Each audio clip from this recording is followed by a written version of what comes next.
Number ہے 48۔ بسم اللہ الرحمن الرحیم۔ الحمد للہ رب العالمین والصلاة والسلام علی سید الانبیاء والمرسلین وعلی آلہ واصحابہ اجمعین۔ اما بعد فاعوذ باللہ من الشیطان الرجیم۔ بسم اللہ الرحمن الرحیم۔ لقد ابتغوا الفتنة من قبل وقلبوا لك الأمور حتى جاء الحق وظهر أمر الله وهم كارهون ومنهم من يقول ائذن لي ولا تفتني ألا في الفتنة سقطوا وإن جهنم لمحيطة بالكافرين إن تصبك حسنة تسؤهم وإن تصبك مصيبة يقولوا قد أخذنا أمرنا من قبل ويتولوا وهم فرحون قل لن يصيبنا إلا ما كتب الله لنا هو مولانا وعلى الله فليتوكل المؤمنون۔ صدق اللہ مولانا۔ مدنی زندگی میں منافقین نے اسلام، نبی کریم صلی اللہ علیہ وسلم، آپ کے ساتھیوں کے ساتھ جو کچھ حرکتیں کی، قرآن کریم سورۃ التوبہ میں تفصیل کے ساتھ اس کو ہمارے سامنے رکھ رہا ہے۔ ایک تو مسلمان اس کا احتساب اور محاسبہ کریں کہ منافقین والی یہ حرکتیں کبھی کہیں ہمارے عمل میں تو نہیں ہیں۔ دوسرا، اس سے اندازہ ہوتا ہے ہمارے آقا صلی اللہ علیہ وسلم اور آپ کے ساتھیوں کو کن کن حالات اور مشکلات سے واسطہ پڑا، ان کو کیسی کیسی پریشانیاں اور ان کو کیسے کیسے رد عمل دیکھنے پڑے۔ بہرحال یہاں قرآن کریم نے ایک بات اور ارشاد فرمائی۔ قرآن کریم نے ارشاد فرمایا لَقَدِ ابْتَغَوُا الْفِتْنَةَ مِن قَبْلِ، تم پہلے بھی فتنہ برپا کر چکے ہو۔ وَقَلَّبُوا لَكَ الْأُمُورَ، اور تم معاملات کو الجھاتے رہتے ہو، تم نے پہلے بھی معاملات کو الجھایا ہے۔ یہ اشارہ ہے غزوہ احد کی طرف۔ رسول اللہ صلی اللہ علیہ وسلم میدان احد میں جب تشریف لائے اپنے ساتھیوں کے ساتھ تو ٹوٹل تعداد تھی 1000۔ مجموعی تعداد بھائی کتنی تھی؟ 1000۔ جس وقت صفیں لگی نہ بننے، عین اس وقت پر بعض لمحات بڑے نازک ہوتے ہیں۔ جب صفیں لگی بننے تو عبداللہ ابن ابی اپنے 300 منافق ساتھیوں کو لے کر الگ ہو گیا۔ اس نے کہا چونکہ ہماری بات نہیں مانی گئی، ہماری رائے تھی کہ مدینہ کے اندر رہ کر کافروں کا مقابلہ کیا جائے، میدان میں نکل کر جنگیں، چونکہ میرا مشورہ نہیں مانا گیا اس لیے میں تمہارا ساتھ نہیں دیتا۔ تو جب یہ نکلا تو اس کے اشارے پر جو 300 منافق ساتھ تھے وہ بھی نکل گئے۔ پہلے ہی تعداد میں بہت فرق تھا۔ رسول اللہ صلی اللہ علیہ وسلم اور آپ کے ساتھ جو گئے تھے ایمان والے اور کچھ منافق، وہ ملا کر 1000 بنتا تھا، اور کافر جو تھے وہ 3000 تھے۔ اور جب 300 اور نکل گئے تو پیچھے کتنے رہ گئے؟ 700 رہ گئے۔ 700 اور 3000 کا بہت بڑا فرق ہے۔ اس کے علاوہ انہوں نے بار بار توبہ نعوذ باللہ رسول اکرم صلی اللہ علیہ وسلم کو شہید کرنے کی کوشش کی۔ آگے آ رہا ہے غزوہ تبوک کے واپسی پر ایک جگہ جو منافق ساتھ تھے انہوں نے موقع کو غنیمت سمجھتے ہوئے رسول اللہ صلی اللہ علیہ وسلم پر قتل کا منصوبہ بنایا۔ آپ علیہ السلام کو حضرت جبرائیل، حضور آگے تھے، حضرت جبرائیل نے بتا دیا آپ یہیں رک جائیں، اس گھاٹی کے پیچھے یہ 7-8 چھپے ہوئے ہیں، یہ آپ پر حملہ کریں گے۔ مسجد زرار انہوں نے بنائی، وہ آگے ذکر آ رہا ہے 11ویں پارے کے شروع میں۔ وہ بھی مستقل مسلمانوں کے خلاف سازشوں کا ایک مرکز قائم کیا۔ اس کے علاوہ یہودیوں سے، بنو قریظہ سے، بنو نذیر سے عبداللہ ابن ابی ہر وقت ساز باز کر کے رکھتا۔ کعب بن اشرف کے ذریعے رسول اللہ صلی اللہ علیہ وسلم اور آپ کے صحابہ کے خلاف تقریباً یہ سازشیں کرتا ہی رہتا ہے۔ اور اس کی سازش کا نقطہ عروج وہ تھا جب اس بدبخت نے حضرت عائشہ صدیقہ رضی اللہ عنہا پر تہمت لگائی اور اس کے جو منافقین چیلے چمچے تھے انہوں نے پھر اس تہمت کو حرکت دی، اور اس کا نتیجہ یہ ہوا کہ یہ 35-40 دن رسول اللہ صلی اللہ علیہ وسلم اور آپ کے صحابہ پر بڑی مشکل گزرے، چونکہ رسول اکرم صلی اللہ علیہ وسلم دیکھو جس بیٹے کو پتا ہو کہ میری ماں پر ایک غلط الزام لگا ہے، اس بیٹے سے پوچھیے اس کی تکلیف کیا ہوتی، اس بیٹے سے پوچھیے اس کی تکلیف کیا ہوتی ہے۔ یہاں نبیوں کے ایمان کی عزت اور حرم پر بھائی کیا لگایا گیا تھا؟ داغ اور دبا لگانے کی کوشش کی گئی تھی۔ قرآن ان آیت میں یہ کہہ رہا ہے لَقَدِ ابْتَغَوُا الْفِتْنَةَ مِن قَبْلُ، تم پہلے بھی فتنے برپا کرتے رہے ہو اور فتنے برپا کرنے کی کوششیں کرتے رہے ہو۔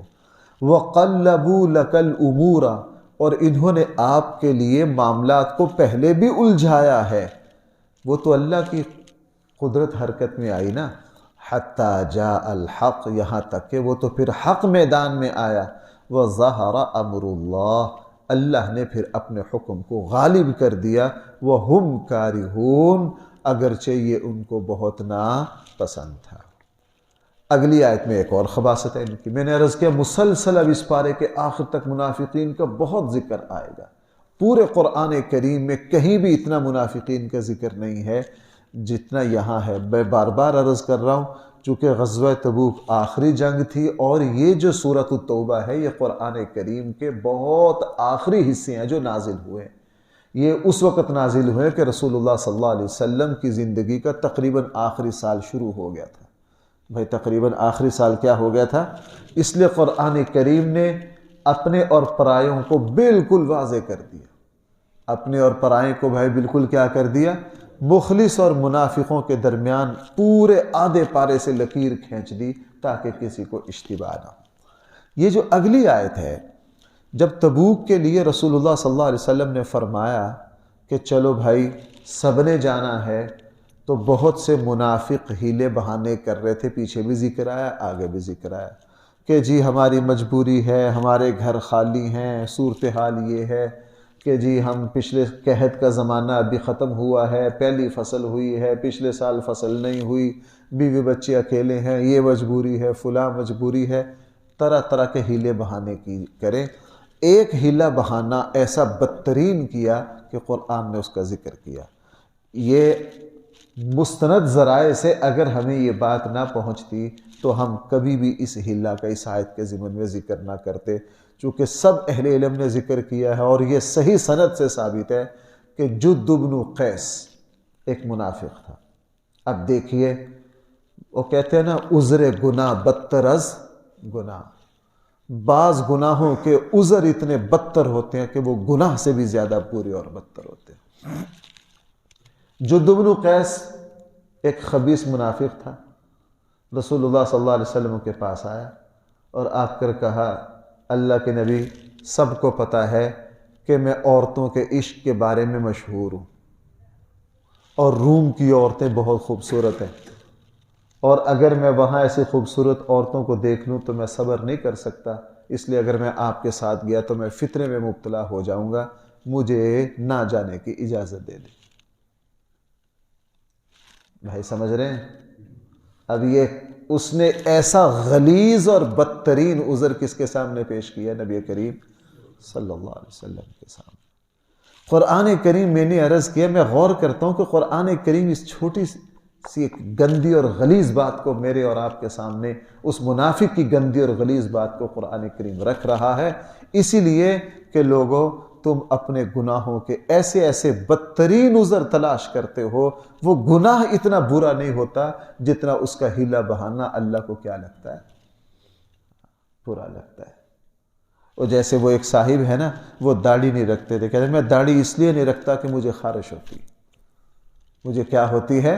خارش ہوتی ہے۔ یہ اس سے بڑا عذر بیان ہو، یعنی میں حج پر جانا چاہتا ہوں لیکن میں اس لیے نہیں جاتا کہ وہاں لوگ زیادہ ہوتے ہیں، کہیں مجھے الرجی نہ ہو جائے، کہیں مجھے الرجی نہ ہو جائے۔ لوگ ایسے ایسے ہیلے بہانے بدترین گناہوں کے، اور یہ اللہ تعالیٰ کو بہت ناراض کرنے والی بات ہے، اللہ تعالیٰ کو بہت ناراض کرنے والی بات ہے۔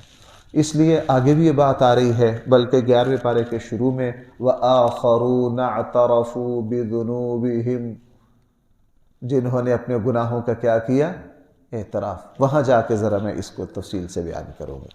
اس لیے فرمایا وَمِنْهُمْ، ان منافقوں میں کچھ وہ ہیں یقول ذن لی، اللہ کے نبی کو کہتے ہیں ہمیں اجازت دے دیجئے، وَلَا تَفْتِنِّی، ہمیں فتنہ اور آزمائش میں مبتلا نہ کیجئے. حضور علیہ السلام کو بھائی کیا کہہ رہے ہیں؟ ہمیں فتنہ میں مبتلا. تو بھائی نبی سے فتنہ، حضور علیہ السلام ان کو فتنہ میں مبتلا کریں گے. الا فی الفتنۃ سقطوا، قرآن نے کہا بدبختو تم تو فتنہ میں گر پڑے ہو. اللہ اور اس کے رسول کی اتنی بڑی نافرمانی کرنا، اس سے بڑا فتنہ کیا ہوگا؟ وَإِنَّ جَهَنَّمَ لَمُحِيطَةٌ بِالْكَافِرِينَ، بے شک جہنم کافروں کا احاطہ کر چکی ہے. اگلی پھر منافقین کی قرآن نے ایک اور بری حرکت کا ذکر کیا. قرآن کریم نے ارشاد فرمایا ان تصبک حسنۃ تسؤہم، اگر آپ کو کوئی اچھائی ملے تو تسؤہم، ان کو بڑا برا لگتا ہے. وَإِن تُصِبْكَ مُصِيبَةٌ، اور اگر آپ کو کوئی پریشانی پہنچے یقولوا قد اخذنا امرنا من قبل، کہتے ہیں ہم نے تو اپنا سد باب پہلے سے ہی کر لیا تھا. وَيَتَوَلَّوْا وَهُمْ فَرِحُونَ، اور گھروں کو لوٹتے ہیں بڑے خوش ہو کر. بھائی منافقوں کی یہ ادا اگر ہم دیکھیں، یہ تو پھر آج سچ بات ہے ہم سارے منافق ہیں. قرآن کریم کہہ رہا ہے نبی جی اگر آپ کو کوئی بھلائی ملے اللہ کی طرف سے، کوئی خیر ملے، کوئی اچھائی ملے، تسؤہم، تو یہ جل جاتے ہیں. بھائی یہ کیا ہو جاتے ہیں؟ تو کیا آج ایک بھائی دوسرے بھائی کے کاروبار پر نہیں جلتا؟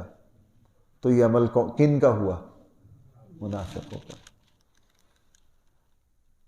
ہمارے یہاں تو بھائیوں اس وقت حسد کا وہ بازار گرم ہے،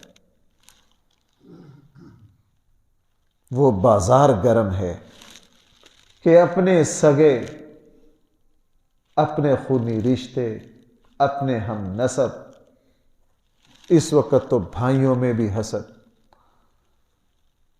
پورے خاندان میں حسد. کسی کو ہم تھوڑا سا اچھا دیکھ لیں، ہمارا معاشرہ اس کو برداشت نہیں کرتا. کسی کا کاروبار اچھا دیکھ لیا، کسی کی صحت اچھی دیکھ لی، کسی کی اولاد اچھی دیکھ لی، تو توبہ توبہ توبہ توبہ. ہمارے یہاں اتنی کم ظرفی ہے، اتنی کم ظرفی ہے. یہ جو منافقوں کی حرکت تھی قرآن کریم آج اس کو ہمارے سامنے رکھا.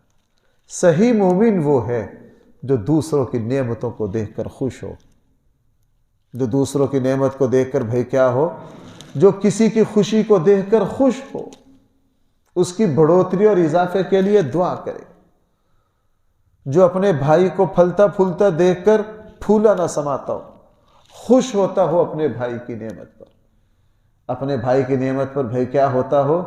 اور میں نے اس مضمون کو بڑی مرتبہ تفصیل سے عرض کیا، بھائی جو ایسے کرے گا اللہ جل جلالہ اس پر بہت فضل کرے. کیوں؟ اللہ تعالیٰ اپنے بندوں کو نواز کر اپنے بندوں کی محنتوں کے قدردان ہے. جب بھی اللہ کا کوئی بندہ محنت کر کے کچھ حاصل کرتا ہے اللہ اس کو دیتے بھی ہیں اور راضی ہو کر دیتے ہیں. اور جو اللہ کے بندے ہوتے ہیں وہ دوسروں کی کامیابیوں سے جلتے نہیں. رسول اکرم صلی اللہ علیہ وسلم اپنے صحابہ میں سے جب کسی کو دین یا دنیا کے اعتبار سے ترقی پر دیکھتے اتنے خوش ہوتے، اتنے خوش ہوتے، اس کا اتنا حوصلہ بڑھاتے، اس کا اتنا حوصلہ بڑھاتے. ہمارے دین نے تو ہمیں ترغیب دی ہے کہ بھائی اپنے متعلقین میں، رشتہ داروں میں، پڑوسیوں میں، بھائیوں میں، عزیزوں میں جب کسی کو دین اور دنیا کے اعتبار سے ترقی کرتا دیکھو اس کو داد دو، اس پر خوش ہو. ہمارا معاملہ الٹا ہے کہ ہم تو حسد میں جل جاتے ہیں، مر جاتے ہیں. مجھے ایک مرتبہ ایک صاحب نے یہ کہا کہ جی مجھے فلاں فلاں کاروبار میں اس طرح فائدہ ہوا ہے، تو اس نے مجھ سے بینک کے 2-4 کاموں کے مشورے کیے، میں یوں کروں، میں یوں کر لوں، میں یوں کر لوں. میں نے کہا یہ بھی سود ہے، یہ بھی جائز نہیں، یہ بھی جائز نہیں. جب ساری راستے بند ہو گئے میں نے کہا یار آپ اس طرح کرنا کیوں چاہ رہے ہیں؟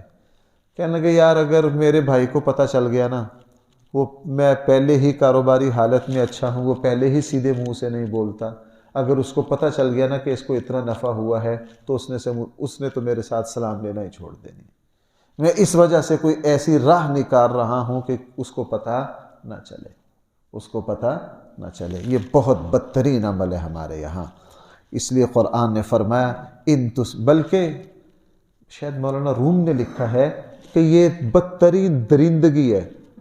آپ نے دیکھا ہے ایک کتا اگر مردار تک پہلے پہنچ جائے پھر وہ کوشش کرتا ہے کہ دوسرے کتے اس تک نہ پہنچے۔ ایک درندہ اگر گوشت تک مردار تک پہلے پہنچ جائے پھر اس کی کوشش ہوتی ہے دوسرے نہ پہنچے۔ اس لیے قرآن نے فرمایا ان تصبک حسنۃ تسؤہم، نبی جی اگر آپ کو کوئی بھلائی اور اچھائی مل جائے تسؤہم، ان کو بڑا برا لگتا ہے۔ وَإِن تُصِبْكَ، اگر آپ کو کوئی مصیبت پہنچ جائے تو پھر پتہ کیا کہتے ہیں؟ یقولوا قد اخذنا امرنا من قبل، ہم نے تو اس کا انتظام سدے باب پہلے ہی کر لیا تھا۔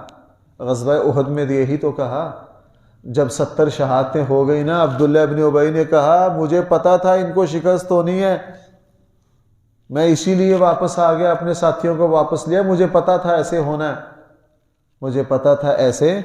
وَيَتَوَلَّوْا وَهُمْ فَرِحُونَ، اور آپ کی مصیبت کو دیکھ کر جب یہ واپس لوٹتے ہیں تو بڑے خوش لوٹتے ہیں، لیکن ان کو یہ نہیں پتا۔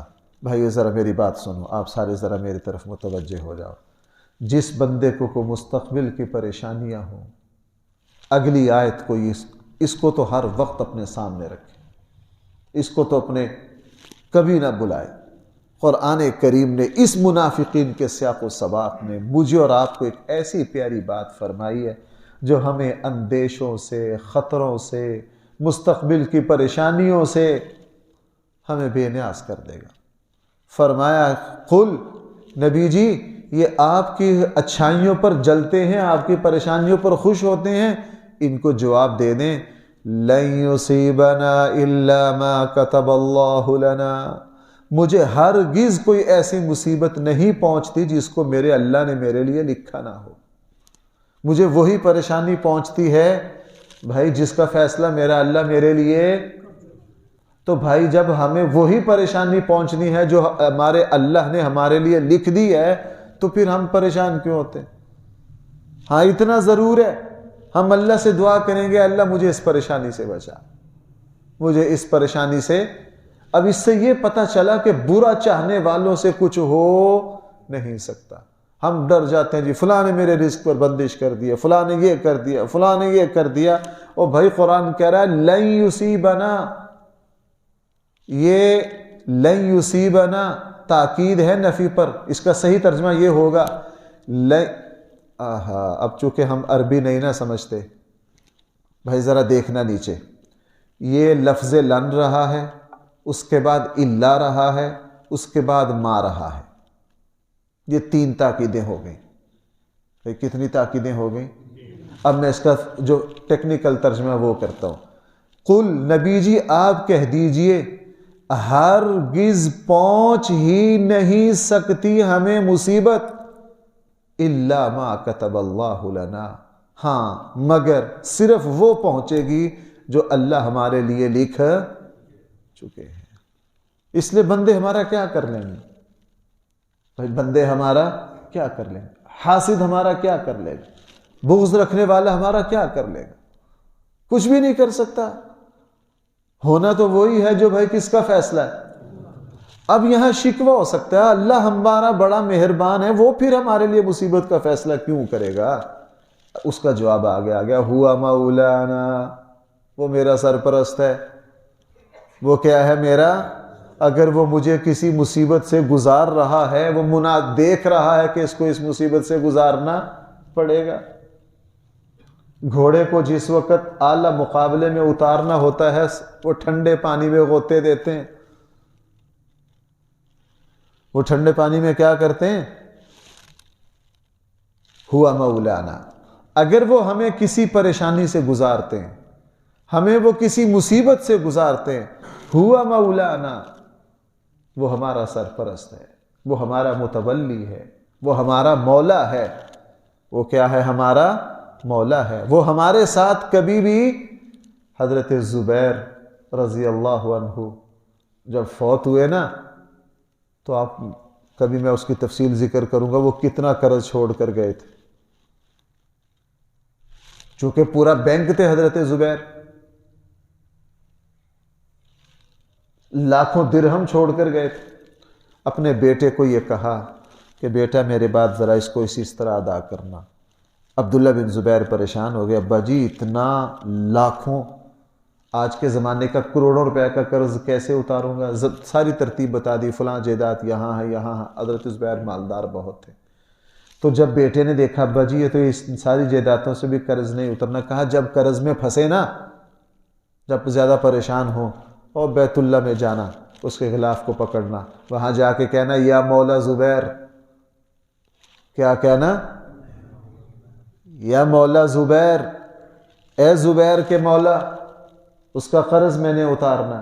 حضرت عبداللہ بن زبیر فرماتے ہیں میں تقریباً 6 مہینے سال اس قرض کی تفصیلات میں لگا رہا، جہاں پھنس جاتا تو بیت اللہ میں جا کے ہاتھ اٹھا کے کہتا ہے یا مولا زبیر، اے زبیر کے مولا، اے زبیر کے مولا، اب ذرا اپنے بندے کا قرض اتار۔ اللہ تعالیٰ ایسی راہیں نکالتا۔ یہ بڑا صحیح بخاری میں اس کی تفصیل آتی ہے، کبھی موقع ہے نا تو میں اس کو عرض کروں گا۔